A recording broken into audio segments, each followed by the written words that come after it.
I think probably, do you not think the part with the lamb, and both of them were very soft and tender towards the fact, interestingly enough, that's the lamb, he's done nothing wrong, that's dying.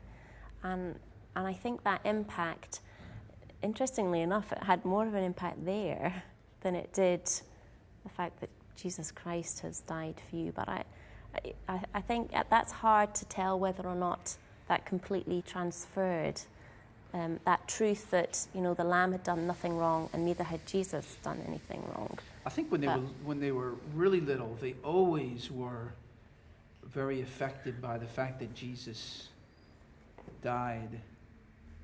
That Jesus had to die.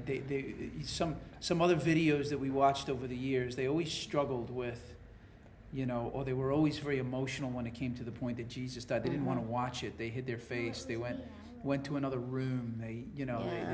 They always they struggled with that bit.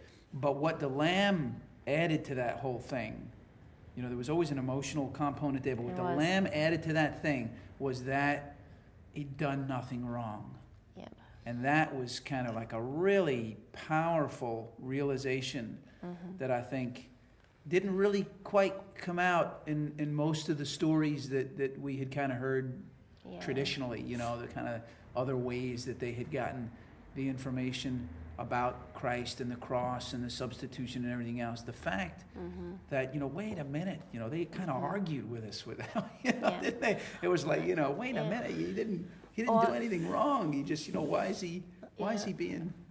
The other part was the being like the unfair, fair, and that God rules, the commandments, and the example of the picture with the traffic lights and the traffic.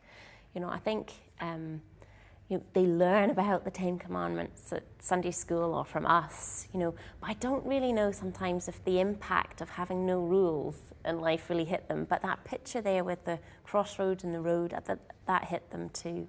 Let me just come back a second, because I think this was something that now the more we think about it, or the more I think about it anyway, was really powerful.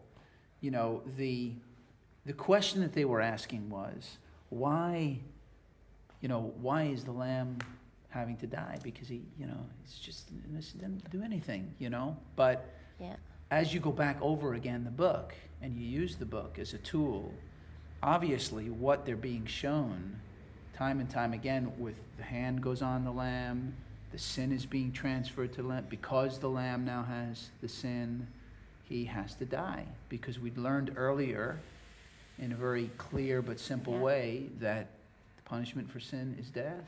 The lamb now has the sin, the lamb's got to die.